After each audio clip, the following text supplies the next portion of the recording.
이 시간에는 하나님께서 우리에게 주시는 말씀을 함께 읽도록 하겠습니다. 하나님께서 우리에게 주시는 말씀은 사무엘하 23장 13절부터 17절까지의 말씀입니다. 우리 같은 목소리를 한번 읽어보도록 하죠. 함께 읽습니다. 시작. 수확을 시작할 때에 블레셋 군대가 르바임 평원에 진을 치니 30인 특별부대 소속인 이 세 용사가 아둘람 동굴로 다윗을 찾아갔다. 그때에 다윗은 산성 요새에 있었고 블레셋 군대의 진은 베들레헴에 있었다. 다윗이 간절하게 소원을 말하였다. 누가 베들레헴 성문 곁에 있는 우물물을 나에게 길어다 주어 내가 마실 수 있도록 해주겠느냐. 그러자 그 세 용사가 블레셋 진을 뚫고 나가 베들레헴 성문 곁에 있는 우물물을 길어가지고 와서 다윗에게 바쳤다. 그러나 다윗은 그 물을 마시지 않고 길어온 물을 주님께 부어드리고 나서 이렇게 말씀드렸다. 주님, 이 물을 제가 어찌 감히 마시겠습니까? 이것은 목숨을 걸고 다녀온 세 용사의 피가 아닙니까? 그러면서 그는 물을 마시지 않았다. 이 세 용사가 바로 이런 일을 하였다. 아멘.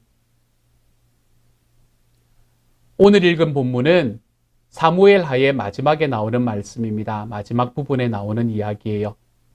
그런데 이 말씀은 사실은 다윗이 아둘람 굴에 있을 때 일어난 일이다 라고 오늘의 말씀은 말합니다. 다윗이 그를 따르던 400여 명의 사람들과 함께 모여 있을 때 거기서부터 한 5km, 한 3마일 정도 거리밖에 안 되는 그일라 구출 사건의 와중에 일어났던 에피소드를 이 말씀에서 기록하고 있는 것이지요. 그러니까 시기적으로 이 말씀은 우리가 지난주에 함께 살펴본 사무엘상 22장에서 23장 말씀에서 일어난 것입니다. 본문 13절에서 아둘람이라는 지명이 나온 것으로 보아서 우리는 그렇게 유추할 수 있게 되지요. 그런데 성경 기자는 왜 이 사건을 이렇게 뒷부분에 기록하고 있는 것일까요? 사무엘하 23장은 다윗의 통치 기간에 그와 함께 있던 용사들의 이름을 쭉 기술하고 있습니다. 그들은 충성스러웠던 30명의 특별부대였습니다. 첫 부분에는 용사 중의 용사들 3사람이 나옵니다. 요셉바세벳, 엘르아살, 그리고 삼마라는 사람들이었습니다.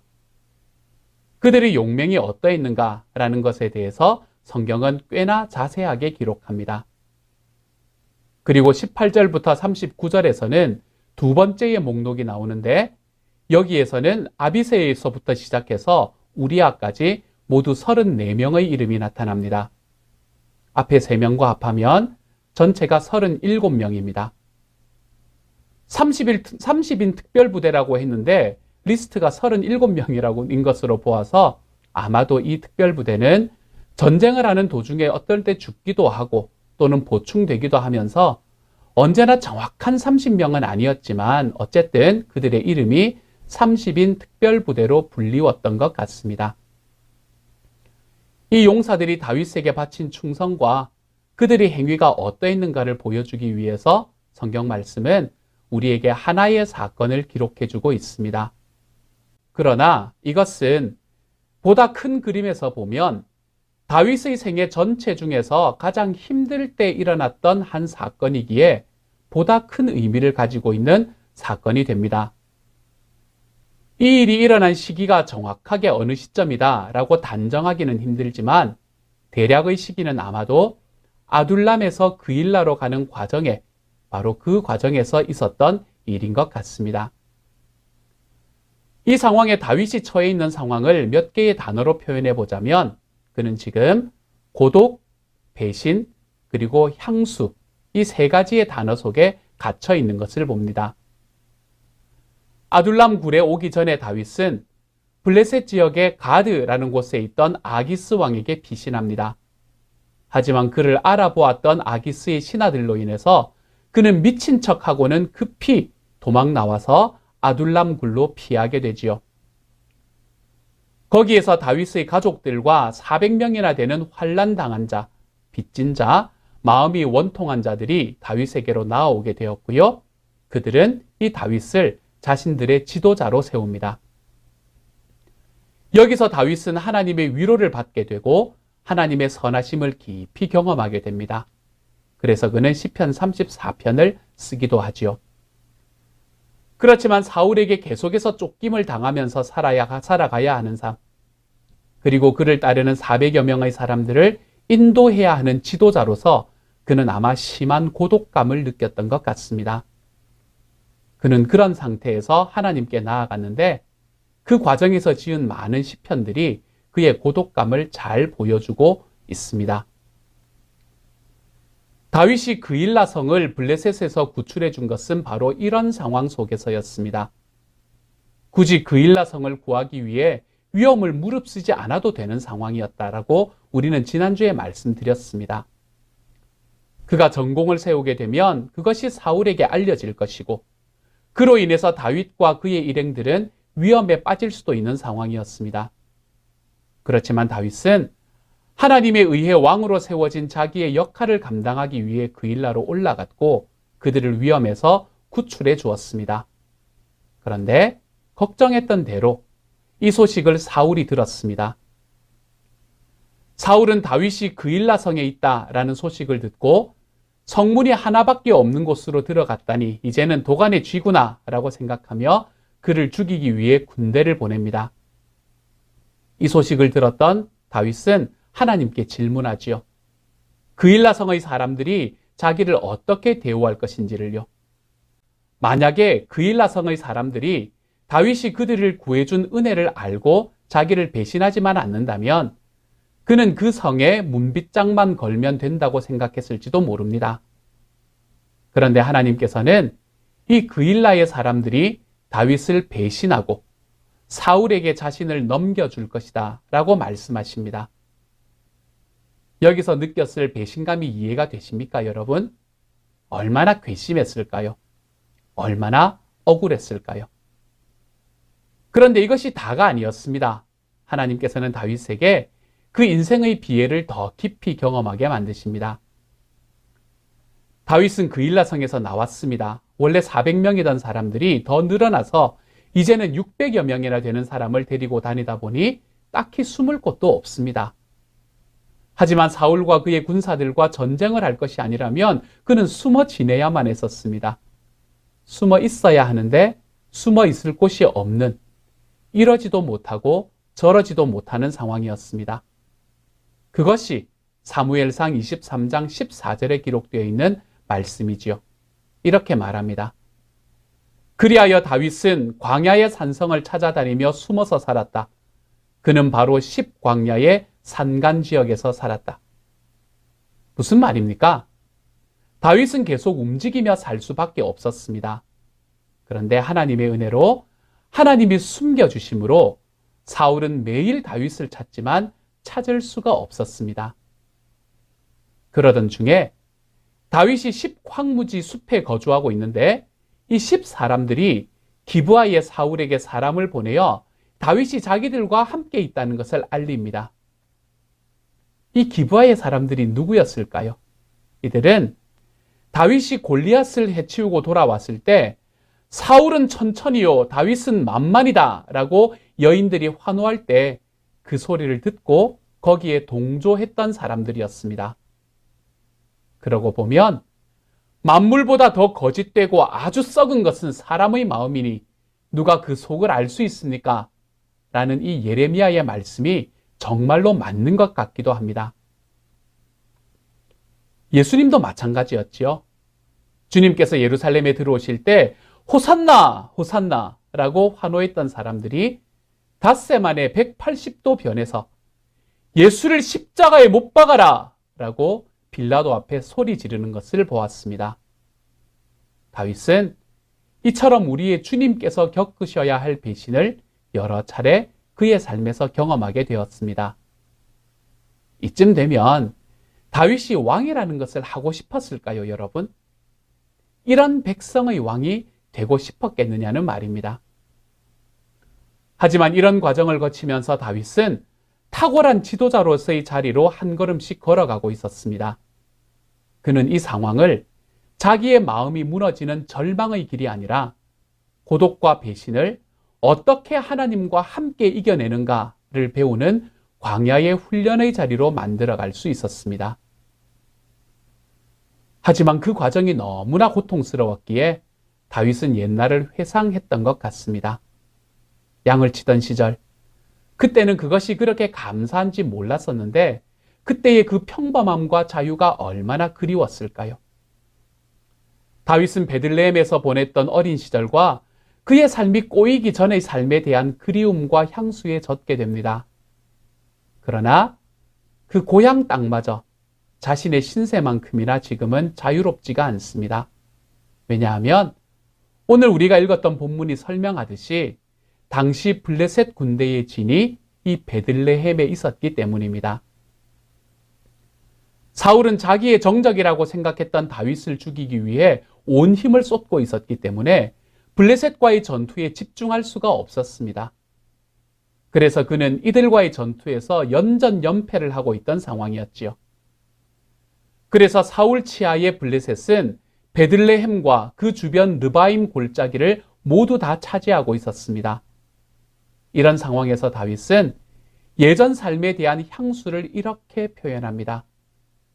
누가 베들레헴 성문 곁에 있는 우물물을 나에게 길어다 주어 내가 마실 수 있도록 해주겠느냐?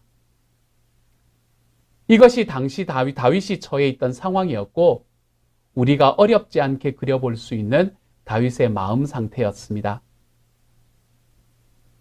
이같이 고독과 배신에 지쳐서 어린 시절의 향수로 빠져들어가는 다윗이었지만 그는 그의 평생에 계속해서 하나님의 넘치는 위로를 경험하고 산 사람이기도 했습니다. 자신을 위로하는 하나님을 만나고는 했었지요. 여러분, 정말 여러분이 지치고 힘드실 때 여러분은 어떤 생각을 하십니까? 물론 하나님이 나의 위로자라고 생각하지만 우리는 정말로 내가 사랑하는 누군가, 나를 정말 잘 이해해 줄 뿐 아니라 진심으로 사랑해주고 아끼는 누군가를 만날 수 있었으면 하고 생각하는 때가 있지는 않습니까? 사실 하나님의 위로도 이처럼 우리의 주변에 있는 사람들을 통해서 찾아오는 때가 많습니다.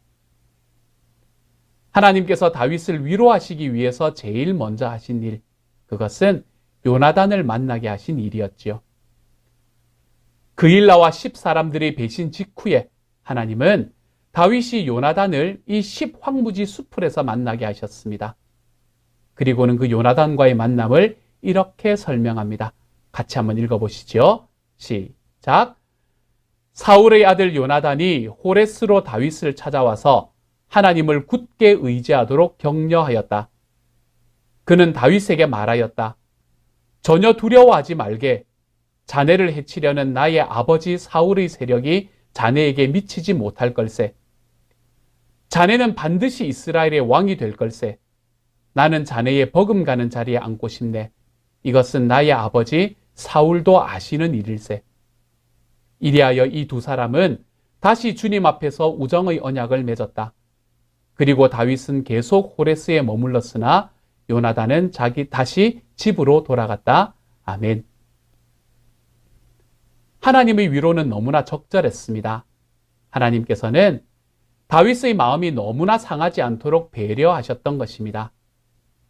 사실은 이 만남이 사랑하는 친구 요나단과 다윗의 마지막 만남이 되었습니다. 요나단은 지쳐있는 다윗으로 하여금 하나님을 굳게 의지하도록 만들어 주었습니다. 그리고는 이렇게 말하고 있는 겁니다. 두려워하지 마, 다윗. 내 아버지 사울이 너를 찾지도 해하지도 못할 거야. 너는 이스라엘의 왕이 될 사람이고 나는 너 다음이라는 사실을 기억해라. 내 아버지도 이 사실을 알고 계셔. 두 사람은 다시 언약을 맺고 각기 제 갈 길로 갔습니다. 하지만 다윗은 이 만남으로 지금 자기를 향해 달려오는 환난을 견딜 수 있는 힘과 위로를 얻게 되었지요. 우리는 우리의 삶 속에서 때로 이런 사람을 필요로 하게 됩니다. 그리고 또한 오늘 우리가 읽은 본문에 나오는 세 용사의 이야기가 하나님께서 다윗을 위로하기 위해서 두 번째로 주신 선물이었습니다. 다윗은 고독과 배신에 지쳐서 그저 혼잣말처럼 이야기했을 겁니다. 누가 베들레헴 성문 곁에 있는 우물물을 나에게 길어다 주어 내가 마실 수 있도록 해줄까? 다윗의 고독감 그리고 배신의 사건으로 인한 인생의 비애가 깊어지면서 향수에 젖어서 그런 말을 했을 겁니다. 이것은 명령이 아니었습니다. 교묘하게 하는 부탁도 아니었었어요. 그런데 어떤 일이 일어났습니까? 다윗의 세 용사가 자기들이 주군의 말을 듣고는 그 물을 자기의 주군께 바치기 위해서 자기들의 생명을 돌아보지 않고 그 먼 베들레헴까지 가서 블레셋 군과 전투를 하면서까지 우물물을 길어왔습니다. 베들레헴은 아둘람이나 그일라에서 약 13마일이나 떨어져 있는 곳이었습니다. 세 용사가 블레셋 사람의 군대를 뚫고 나갔다라고 표현되어 있으니 그들이 전투를 했다는 이야기일 겁니다. 그들은 다행히 죽지 않고 무사히 다윗, 그들의 주군이 마시고 싶어하는 우물물을 길어오게 되었지요. 참으로 대단한 용사들입니다. 그들의 용맹도 대단하지만 그들의 마음 씀씀이와 충성심은 더 대단합니다. 그들은 다윗이 주군이기에 그의 명령에 목숨을 건 것이 아니었습니다. 그들은 다윗의 마음을 읽었던 것입니다. 그 우물물을 마시고 다윗이 힘을 얻을 수 있다면, 그것이 다윗의 힘든 마음의 위로가 될 수가 있다면 자기들의 목숨도 아깝지 않다고 여겼던 것 같습니다. 이런 우물을 그 손에 받아들었을 때 다윗의 심정을 우리가 과연 이해할 수나 있을까요? 다윗은 자신이 사랑하는 세 용사가 떠온 그 우물물 속에서 용사들의 충성과 자신을 향한 애정을 볼 수 있게 됩니다. 거듭되는 배신으로 인해서 상했던 다윗의 마음을 하나님께서는 이렇게 위로해 주셨습니다. 다윗은 자기를 위해서 생명이라도 내어놓는, 아니, 주군이 마실 물 한 그릇을 얻기 위해서 생명이라도 아까워하지 않는 이 용사들을 바라보면서 이렇게 생각했을 것입니다. 나는 이들의 왕이다. 나는 이들의 왕이 되는 것이 자랑스럽고 영광스럽다. 하나님께서 나를 이들의 왕이 되도록 기름 부으셨다. 라고 말입니다. 유감스럽게도 성경은 이 세 용사의 이름이 누구인지를 기록하지 않습니다. 어떤 학자는 그 두 사람이 이 이야기 뒤에 바로 이어서 소개되는 아비새와 브나야이고 또 한 사람의 이름은 생략되었다고 봅니다. 또 어떤 학자들은 세 사람의 이름이 모두 의도적으로 기록되지 않았다고 말하기도 합니다. 어떤 경우였건 이 사람들이 이름이 누구냐라는 것은 중요한 것이 아닙니다. 성경 기자는 자기가 잊어버려서가 아니라 의도적으로 다윗의 왕정 마지막의 기록에 이미 과거에 있었던 이 한 사건을 기록하고 있는 것입니다. 바로 이런 자들이 충성이 아니었다면 다윗의 왕정은 가능하지 않았을 것이고, 그래서 하나님께서는 다윗에게 이런 사람들을 주셨다는 것입니다. 이들은 다윗의 영웅들이었습니다. 하나님께서는 그들을 기억하고 계셨고, 이 이야기의 마지막에 이 영웅들의 에피소드를 기록하고 있는 것이죠. 이 용사들은 모두 자기 부인, 그리고 상대방의 마음을 헤아리는 이타적인 모습, 또한 다윗을 위해서 자기를 돌보지 않는 충성심을 보여준 사람들이었습니다. 이것은 사실 교회 안에서 생겨나는 모든 관계의 모범이기도 합니다. 1차적으로는 물론 주님께 대한 성도들의 충성이 이런 것이어야 한다라고 가르칩니다. 자기의 주군이었던 다윗에게 드렸던 그들의 마음처럼 우리도 우리의 주님이 되시는 예수님께 나아갈 때 이러한 마음을 가져야 한다는 말이지요. 그렇지만 사실 이것은 교회 안에서 수평적인 관계 속에서도 적용이 되어야 하는 것입니다. 주님께서는 친구를 위하여 자기 목숨을 버리면 이것에서 더 큰 사랑이 없다라고 제자들에게 말씀하셨습니다. 사도 바울은 오직 겸손한 마음으로 각각 자기보다 남을 낮게 여기라 라고 썼습니다. 사도 요한은요, 그리스도께서 우리를 위하여 자기 목숨을 버리셨습니다. 이것으로 우리가 사랑을 알게 되었습니다. 그러므로 우리도 형제 자매를 위하여 목숨을 버리는 것이 마땅합니다. 라고 이야기합니다. 이것이 하나님의 말씀입니다. 형제 자매를 위하여 목숨을 버리는 것이 마땅한 것입니다. 저는 여러분이 이 말씀을 들으실 때 마음속에서 어떤 생각을 하시는지 궁금합니다. 혹시 무슨 꿈 같은 소리인가 라는 생각이 들지는 않으십니까?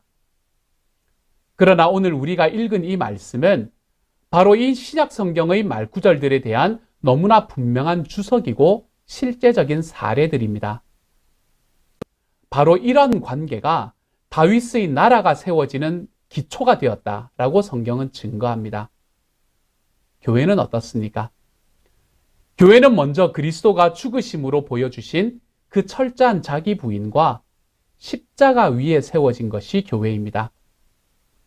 그것이 기초가 되었기에 그 은혜를 받은 사람들, 그 은혜를 경험한 사람들이 서로가 서로를 나보다 낮게 여기고 서로를 성공시켜주는 자리에 서는 것이 교회다라고 이야기하는 것입니다. 사랑하는 여러분, 주님께서는 우리를 위해서 목숨을 버리셨습니다. 우리가 아직 죄인 되었을 때에, 우리가 아직 하나님을 사랑하지 않을 때 주님께서는 우리를 위해서 목숨을 바치셨습니다. 그 예수님의 사랑으로 우리는 하나님의 자녀가 되었습니다. 그렇다면 이렇게 저와 여러분을 위해서 목숨을 버리신 예수님을 알고 경험한 사람으로서 우리도 형제를 위해 목숨을 버리는 것이 마땅하다. 형제를 그렇게 사랑하는 것이 마땅하다라고 하나님께서는 말씀하십니다. 이것은 마음 맞는 사람들끼리 편안한 관계 좀 유지하다가 뭔가가 맞지 않으면 소원해지고 관계는 그냥 정리해버리면 되는 그런 관계를 이야기하는 것이 아닙니다. 교회는 이 세상의 어느 기관이나 조직과는 본질적으로 다르게 만들어진 그 기원이 다른 하나님이 직접 만드신 공동체입니다. 예수님께서 이 땅의 사역을 통틀어서 유일하게 만드신 공동체입니다. 그러므로 하나님이 우리의 마음을 듣고 아시듯 우리가 서로의 마음을 경청하고 아는 것이 당연합니다. 하나님이 우리를 사랑하셔서 저와 여러분을 용서하셨듯 우리가 서로를 사랑하고 용서하는 자리로 나아가는 것이 당연합니다. 그것이 교회로의 부르심이고 그것이 교회가 가지고 있는 이상입니다. 아무도 이 하나님의 기준에 손을 댈 수가 없습니다. 그러므로 사랑하는 여러분, 저는 저와 여러분이 함께 만들어가는 이 하나님의 교회가 다윗과 이 세 용사와 같은 관계가 되어갈 수 있기를 소망합니다. 그래서 하나님의 이름으로 모인 교회가 세상과 다른 모습을 띌 수 있었으면 좋겠습니다. 우리가 이 땅에서 뭔가 특별하고 위대한 일을 할 것이라면 특별하고 위대하게 서로를 사랑하는 하나님의 공동체가 되어갈 수 있기를 소망합니다. 기억하십시오. 우리도 형제 자매를 위하여 목숨을 버리는 것이 마땅합니다. 이러한 관계가 하나님의 이름으로 함께하는 저와 여러분의 관계가 되어갈 수 있기를 우리 주님의 이름으로 축복합니다. 이처럼 자신들의 목숨을 담보로 용사들이 가져온 물이 다윗의 앞에 놓여졌습니다. 그런데 다윗은 용사들이 가지고 온 이 물을 땅에 쏟아버립니다. 그러면서 다윗은 이 물은 그냥 물이 아니라 형제들, 자기의 용사들의 피다라고 이야기합니다. 그것은 돈으로 살 수 있는 물이 아니었습니다. 그것은 생명보다 귀한 형제들의 피와 같은 것이었습니다. 그 물은 자기가 받아 마실 수 있을 만한 것이 아니라는 것을 다윗은 직관적으로 알았습니다. 여느 지도자 같았으면 그래, 너희 충성심을 이제 내가 알겠노라 하면서 마셨을지도 모릅니다. 그렇지만 다윗은 이 값비싼 물을, 이 제물을 받으실 수 있는 유일하게 합당한 분은 하나님밖에 없다는 것을 알았던 사람이었죠. 그래서 그가 땅에 그 물을 쏟아 부은 것은 하나님께 드리는 제사로 부은 행위였습니다. 그는 하나님께 그 물을 부어드린 것이지요. 그리고는 이렇게 말합니다. 주님, 이 물을 제가 어찌 감히 마시겠습니까? 이것은 목숨을 걸고 다녀온 새 용사의 피가 아닙니까?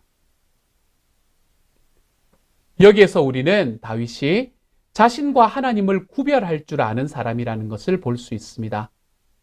그는 자기에게 마시라고 가져온 물이지만 하나님, 제 사랑하는 부하들의 피보다 귀한 물을 받으시옵소서. 이렇게 값비싼 것을 받으시기에 합당한 분은 제가 아니라 오직 하나님뿐이십니다. 라고 말하고 있는 것입니다.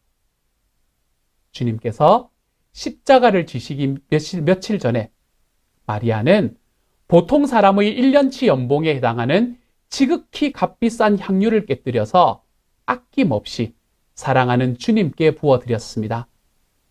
그녀는 주님이 그것을 받으시기에 합당하신 분이라는 사실을 온몸으로 표현한 것입니다. 어떤 사람도 그것을 받을 수 있는 자격이 있는 사람이 없습니다. 다윗도 그것을 알았습니다. 사랑하는 여러분, 이런 마음, 이런 태도가 바로 하나님께서 다윗을 마음에 들어 하셨던 이유였습니다. 개구리 올챙이 시절 모른다는 말이 있지 않습니까? 사람은 자기가 높아지면 자기가 누구인지를 잊어버리기가 쉽습니다.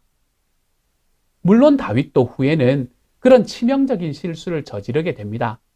그래서 나라 전체가 힘들어지는 과정도 겪게 되지요. 그러나 그는 하나님과 자신을 구별할 줄 아는 사람이었기에 그 잘못된 범죄 후에 회개하고 다시 제자리로 돌아갈 수 있게 되는 사람이었지요. 그렇지만 하나님의 것과 자기의 것을 구분하는 마음, 자신의 죄를 인정하고 주님께 회개하는 마음이 없으면 우리는 돌아갈 곳이 없어지는 사람이 됩니다. 그런데 여기서 우리가 보게 되는 한 가지 특이한 점이 있습니다. 그것은 부하들의 충성심이 다윗의 충성심을 자극했다는 사실입니다. 부하들이 자기의 목숨을 내어놓고라도 다윗을 위하는 그런 충성심으로 다윗을 섬겼습니다. 이것을 본 다윗의 마음은 하나님을 향해서 그런 충성을 드리겠다라는 마음으로 자극이 되기 시작했습니다. 어떻습니까? 이 은혜가 흘러가고 있는 것이 보이십니까, 여러분? 새 용사들의 마음속에 흘러 넘치는 은혜가 지금 다윗에게로 흘러간 겁니다. 그리고 그 동일한 은혜는 이 사건을 바라보던 다윗의 공동체 전체에 흘러 넘치게 되었습니다.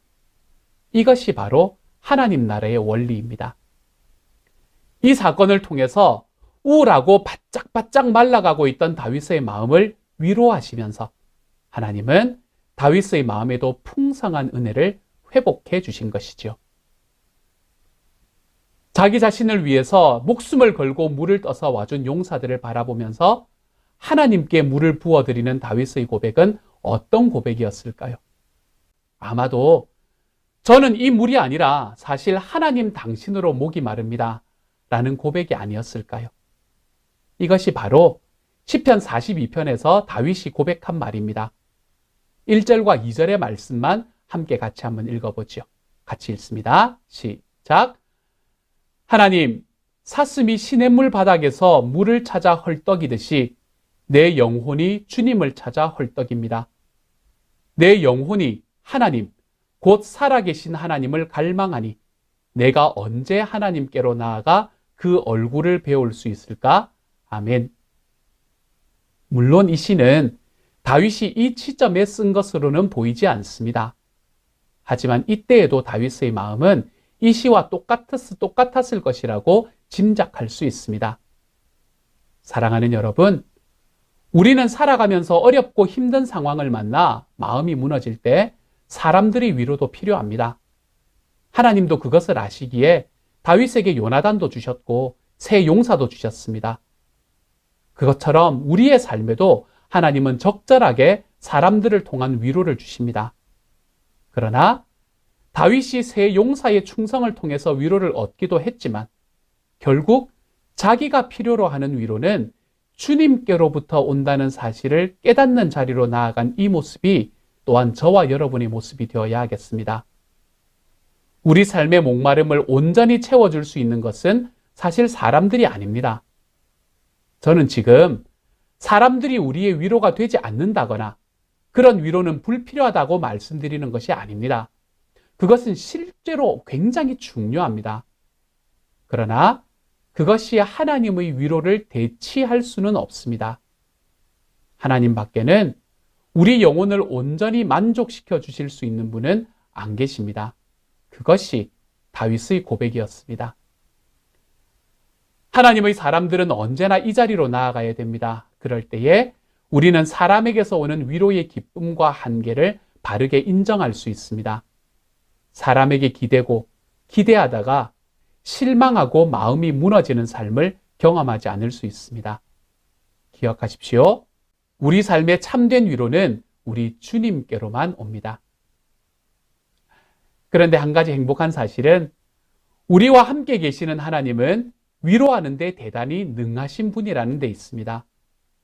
저는 오늘 함께 예배를 드리는 우리 모두가 이런 하나님을 경험하셨고 또 지금 경험하고 계시기를 소망합니다.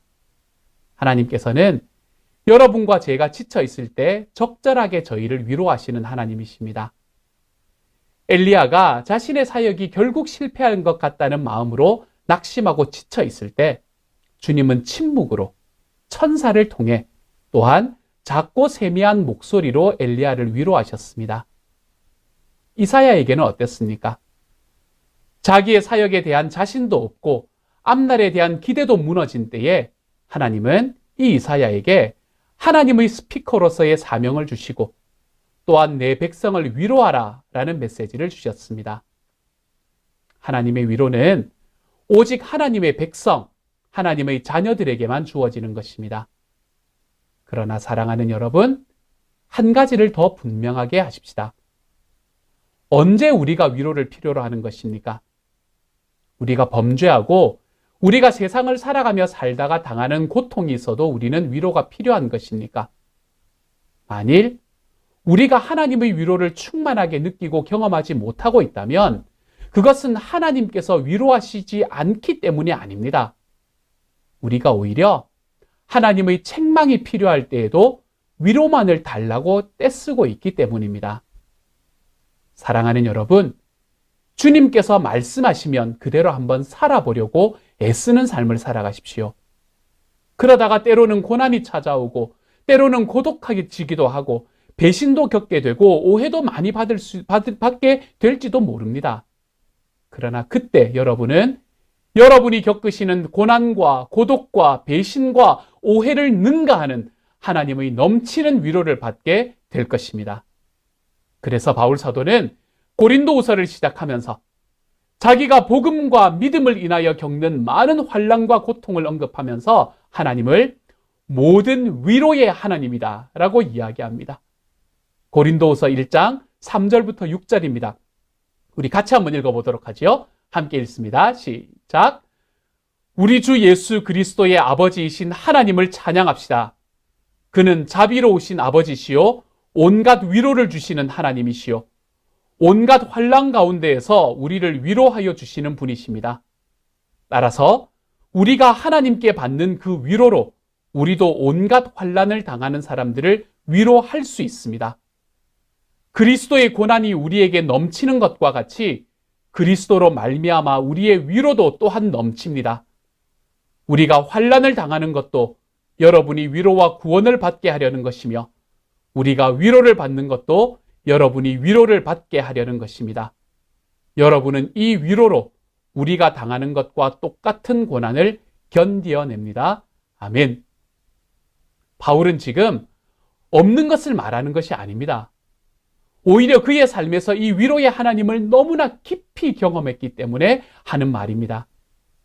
이런 하나님의 위로는 모든 환난과 고통을 능히 견딜 수 있게 합니다. 다윗의 삶에서 보듯이 말입니다. 그리고 나아가서 이런 위로는 환난 중에 있는 모든 사람들을 위로할 수 있게 만드는 능력이 됩니다. 오늘 본문의 이야기에서 우리가 보았듯이 내게 넘치는 은혜는 결코 나만을 만족시키지 않습니다. 내게로부터 형제 자매들에게로 흘러갑니다. 그리고 위로가 정말 필요한 사람들을 위로하고 마음이 말라붙던 사람들의 마음을 은혜로 촉촉하게 적셔줍니다. 이것이 하나님의 위로의 능력입니다. 이것이 바로 광야의 은혜이고 주님을 위하여 고난받는 모든 하나님의 백성을 위한 하나님의 위로인 것입니다. 이러한 위로가 광야 같은 인생을 살아가는 여러분과 저의 인생에 충만하게 경험되기를, 이번 한 주가 또한 우리의 평생이 이렇게 우리의 삶에 놀랍게 허락해 주시는 하나님의 위로가 가득 채워지는 하나님의 사람들이 될 수 있기를 우리 주님의 이름으로 축복합니다. 함께 한번 기도하겠습니다. 사랑하는 하나님, 감사합니다. 우리의 삶에 아픔이 있고 어려움이 있을 때 내가 배신당하는 것 같고 내가 고독 속에 빠져 있고, 하나님, 내가 정말 내 과거를 바라보며 그때가 좋았는데 라고 이야기하는 순간에 하나님께서 우리의 주변에 사람을 주셔서 나를 위로하게 하시고 또한 우리 하나님의 위로하심으로 나를 위롭게 하시니 감사합니다. 우리의 삶에 받아 누린 이 위로가 나의 삶에서 흘러넘치게 하여 주셔서 주님이여 나와 함께 살아가는 모든 이들에게 흘러가서 정말로 내 주님 안에서 나를 통한 우리 주님의 위로가 하나님이여 우리의 공동체로 흘러갈 수 있는 주님의 사람이 다 될 수 있도록 아버지께서 도우시고 함께하여 주옵소서. 모든 말씀을 우리 주님 예수님 이름으로 기도드립니다. 아멘. 이 시간에는 우리 한 번 더 기도하고 축도함으로 오늘 예배를 마칩니다. 같이 한번 기도합니다. 이제 평안한 마음으로 세상에 돌아가십시오. 선한 일에 용기를 가지시며 악을 악으로 갚지 마십시오. 항상 연약한 자를 도우시며 병든 자를 찾아보시며 곤란당하는 이웃을 위로하십시오. 모든 사람을 존경하시며 주님께 봉사하고 주님을 사랑하십시오. 모든 일을 믿음과 사랑으로 행하시며 어떤 일에도 소망을 포기하지 마십시오. 그리고 거룩하신 성령님께 순종하여 기쁨과 감사의 생활을 해나가십시오. 우리 하나님 아버지는 여러분을 항상 도와주실 것입니다. 이제는 우리를 죄에서 구원해 주신 우리 주 예수 그리스도의 은혜와 하나님의 사랑과 성령님의 교통하시는 은혜가 주님이 주신 사람을 통한 위로를 기뻐하면서도 진정한 위로는 하나님께로부터 난다는 것을 알고 그 주님의 위로하심을 형제 자매들에게 흘려내며 살아가는 사람이 되기를 소망하고 다짐하고 일어서는 모든 시온영락 식구들 한 사람 한 사람에게 지금부터 영원토록 함께 계시기를 간절히 축원하옵나이다. 아멘.